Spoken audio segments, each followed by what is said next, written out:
दोस्तों, आप सभी का स्वागत है।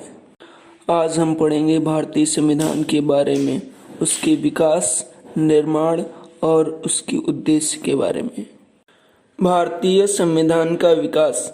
संविधान शब्द की उत्पत्ति लैटिन शब्द कॉन्स्टिट्यूरे से हुई है, जिसका तात्पर्य प्रबंध करना, व्यवस्था करना या आयोजन करना होता है। संविधान एक मौलिक दस्तावेज है जो राज्य के 3 अंगों अर्थात विधायिका, कार्यपालिका एवं न्यायपालिका की स्थिति एवं शक्तियों को स्पष्ट करता है। यह केवल राज्य के अंगों का ही सृजन नहीं करता, अपितु उसके प्राधिकार को परिसीमित करते हुए उन्हें निरंकुश एवं तानाशाह होने से रोकता है। भारतीय संविधान के ऐतिहासिक विकास काल 1600 ईस्वी से प्रारंभ होता है। इसी वर्ष इंग्लैंड में ईस्ट इंडिया कंपनी की स्थापना हुई थी। ईस्ट इंडिया कंपनी की स्थापना एक रॉयल चार्टर द्वारा की गई थी, जिसे ब्रिटिश महारानी एलिजाबेथ प्रथम द्वारा 31 दिसंबर 1600 को जारी किया गया था।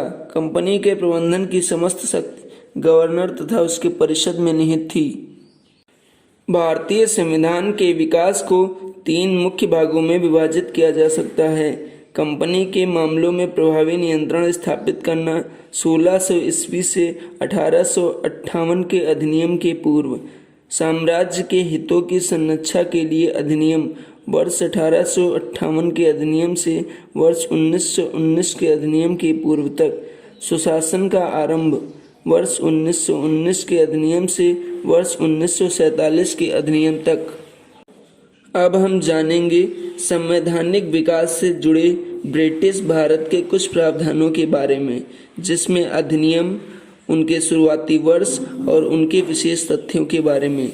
रेगुलेटिंग एक्ट, जो कि 1773 में स्थापित हुआ, इसका उद्देश्य था बंगाल में सर्वोच्च न्यायालय की स्थापना 1774 में हुई। कंपनी के कर्मचारियों को निजी व्यापार करने व उपहार लेने पर प्रतिबंध लगा दिया गया। उसके बाद पिट्स इंडिया एक्ट को 1784 में लाया गया। इस एक्ट के माध्यम से दोहरे प्रशासन का प्रारंभ हुआ। बोर्ड ऑफ डायरेक्टर्स व्यापारिक मामलों के लिए, बोर्ड ऑफ कंट्रोल राजनीतिक मामलों के लिए।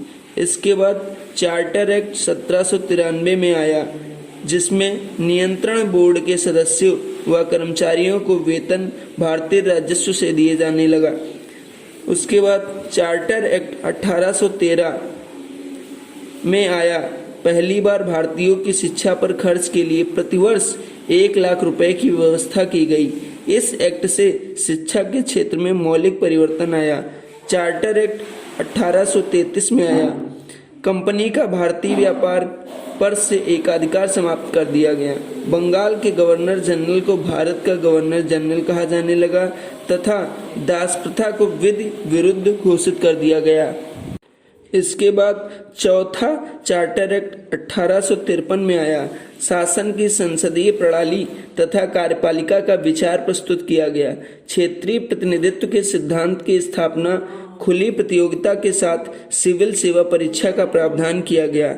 इसके बाद भारतीय परिषद अधिनियम 1858 में आया, जिसमें भारत का शासन का अधिकार ब्रिटिश क्राउन को मिला। भारत के प्रशासन की देखभाल के लिए एक भारत मंत्री या सचिव की व्यवस्था की गई। गवर्नर जनरल को अब वायसराय कहा जाने लगा। इसके बाद भारतीय परिषद अधिनियम 1861 में आया। पहली बार विभागीय एवं मंत्रिमंडलीय प्रणाली की नींव रखी गई, जिसके अंतर्गत लेजिस्लेटिव काउंसिल की स्थापना की गई। इसके बाद भारतीय परिषद अधिनियम 1892 में आया। पहली बार भारतीयों को विधान परिषद के बजट पर बहस करने का अधिकार मिला, पर मताधिकार विभाजन का अधिकार नहीं था। इसके बाद भारतीय परिषद अधिनियम, जिसे मार्ले मिंटो सुधार भी कहा जाता है, 1909 में आया। उसके अंतर्गत मुसलमानों के लिए पृथक निर्वाचन क्षेत्र की सुविधा की गई। विधान परिषद के अध्यक्ष की अनुमति से सदस्य को सार्वजनिक हित के विषयों पर प्रश्न पूछने का अधिकार मिला। इसके बाद भारत सरकार अधिनियम 1919 में आया, जिसके अंतर्गत भारत में एक नए अधिकारी उच्चायुक्त की नियुक्ति की गई। केंद्रीय व्यवस्थापिका को द्विसदनीय बनाया गया, जिसके अंतर्गत भारतीय विधानसभा तथा भारतीय राज्य परिषद में विभाजित किया गया। प्रांतों में द्वैत शासन व्यवस्था लागू की गई। सिखों को विशेष प्रतिनिधित्व मिला। भारत में उदार तानाशाही और जिम्मेदार सरकार की उत्पत्ति हुई। प्रत्यक्ष चुनाव की शुरुआत हुई। संपत्ति, कर, शिक्षा के आधार पर मताधिकार का प्रावधान किया गया।